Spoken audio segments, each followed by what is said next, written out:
Winning!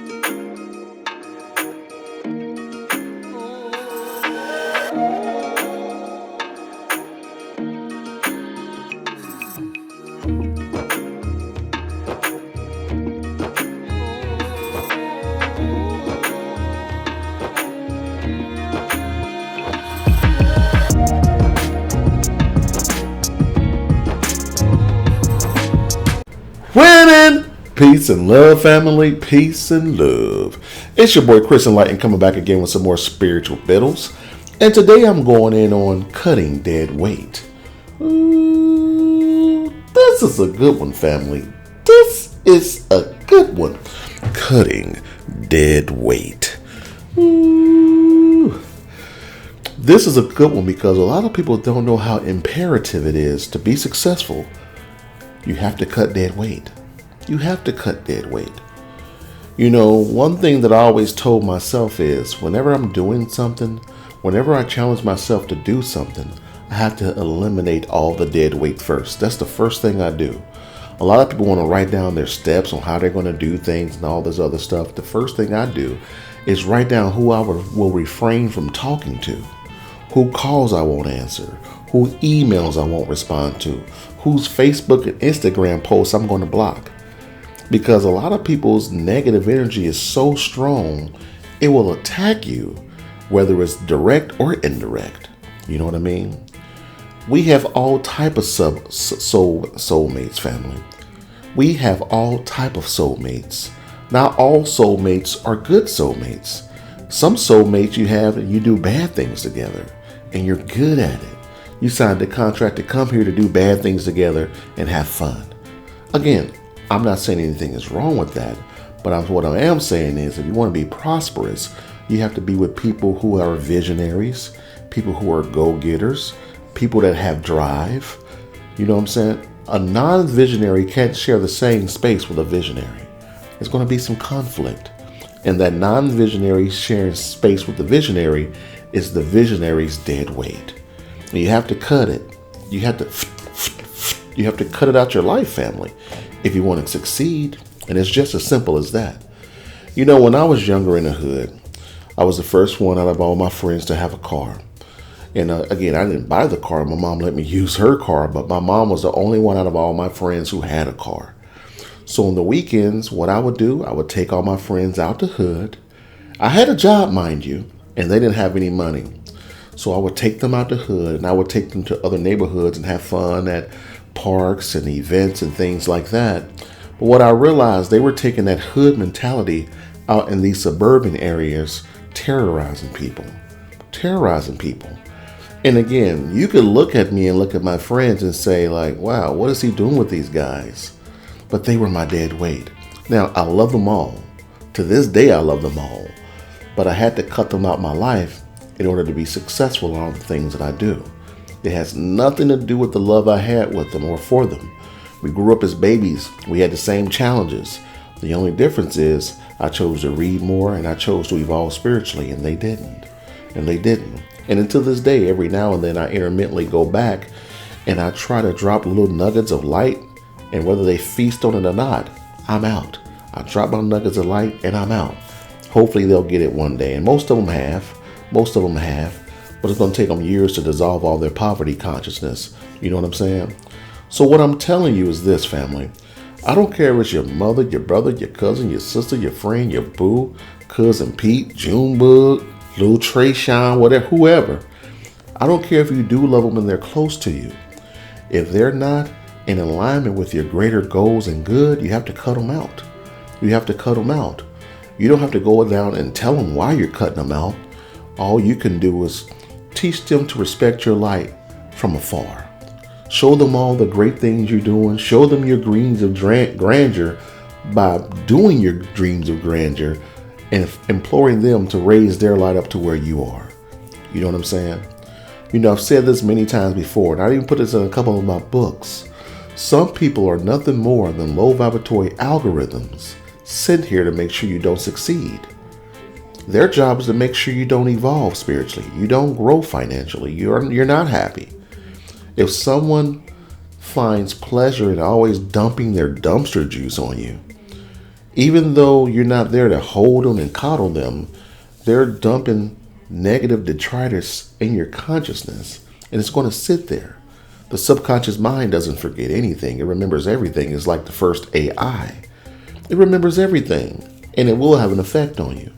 If you're always feasted on negative energy, what do you think you're going to think about? How do you think you're going to react? People think you are what you eat. You are what you think. You are what you see. You are what you hear. You are what you're around, more than what you eat. Your vibration, you can say divine prayers over food to dissolve a lot of the negative detritus or energy in the food. But when someone gives you negative verbiage and vernacular and just all this low vibratory talk, it's challenging to be indifferent and dissolve it in the beginning. So the best way for you to do that is to cut off your dead weight. Reinvent yourself by reinventing who's around you. I'm going to say that again. Reinvent yourself by reinventing who's around you. There's a couple ways you can tell that you're growing. First off, your dreams. If you had a whole bunch of negative dreams in the past, you're always murdering, killing, and fighting, and stealing, and doing whatever you're doing negatively in your dreams. And then you start embracing a life of light. You start learning divine prayers. You start doing solar meditation, solar gazing, becoming a solar adept, giving love and light, holding doors for people, infusing love on your tongue when you speak. Your dreams will change, and that's one sign that you're evolving. Another sign that you're on your right path and evolving is the people you're around. If you choose not to cut your dead weight, you're going to attract other dead weighters.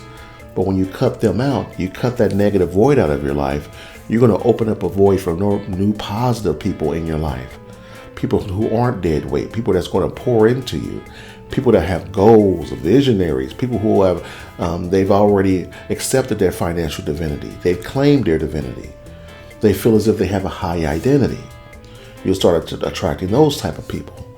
So even if you don't have the millions and the wealth that you think you can amass one day, simply being around those people is letting you know that you're on the right vibration. You know, before I became successful as I am today, people would always tell me, I thought you was already successful like this. I didn't know that you were still working a 9 to 5, making this much money. You know what I mean? In the beginning. But now that I've raised my identity, my money matches. Your finances will match your identity, family. If you're making $30,000, $40,000 a year, that means you have a $30,000, $40,000 a year identity. If you're making $60,000 to $80,000 a year, that's your identity. But when you raise your identity to 6 figures and more, the universe is going to correspond and bend to your will. And you don't always have to have the way. You don't always have to have a plan. You're your plan. Every day is your plan. All these little compacted little things that you do that's in alignment with your big goal, that's your plan. But you don't have to have a plan, but you have to foresee where you're going to go. You know what I mean? Because when you think of a plan, you know step A, B, C, 1, 2, 3. But when you're in alignment with your greater goal, all you need to do is just keep going. Because when your speech, actions, and thoughts are all aligned towards one goal, it's inevitable. You will succeed one day. You will succeed one day, without a doubt. So hopefully you got some jewels on cutting dead weight out your life, family. If you want to support me, if you want to grow and evolve spiritually through poems, check out any one of my 3 books of poetry, The Enlightened Talk, Seeds of Time Volume 1, Seeds of Time Volume 2. If you want to grow spiritually and hear things about poverty consciousness and wealth consciousness, check out my Amazon best-selling book, Poverty Consciousness. Check out Wealth Consciousness, Dissolving Your Limitations, Consciousness Equals Choice. Check out my latest book, Divination. It's a great book. It's thick. It's 300 pages, family. If you're one of those people that love your family, that love your children, and you want to set them up for financial success, you want to create a legacy for your family, you want to create a tax-free retirement, hit me up. I've had a lot of you guys have reached out to me, and I'll set you and your family up with life insurance policies, changing your life. I've made instant millionaires. All you have to do is reach out to me. I'll do a dime analysis, check out your finances, and I'll put you in a vehicle that's going to for sure create you a tax-free retirement, that's going to give you a cash value residual income in the future. You can essentially become your own bank. You know what I mean, family? So if you want more information on that, I can do a free consultation with you. and just reach out to me. Send me an email, and I'll take care of your family. So on that note, hopefully you got some jewels. You know, this one of my followers. They reached out to me. They had a question about cutting dead weight and what should they do? How should they do it? And I sent through a couple paragraphs saying this is what you do. You don't tell them, hey, I'm cutting you out because you're dead weight. You just fade away.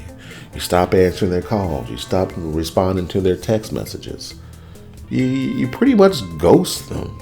I did a video on ghosting, and it's okay to ghost someone who you're not aligned with anymore. It's okay. Your light is the highest form of currency in this earthly domain and the spiritual world. And you have to act like it means something to you. You have to act as if your light means something to your family. So on that note, I'm wishing you guys well. I got some banging videos coming for you for the rest of this week. But on that note, you already know what I'm doing. I'm out here winning.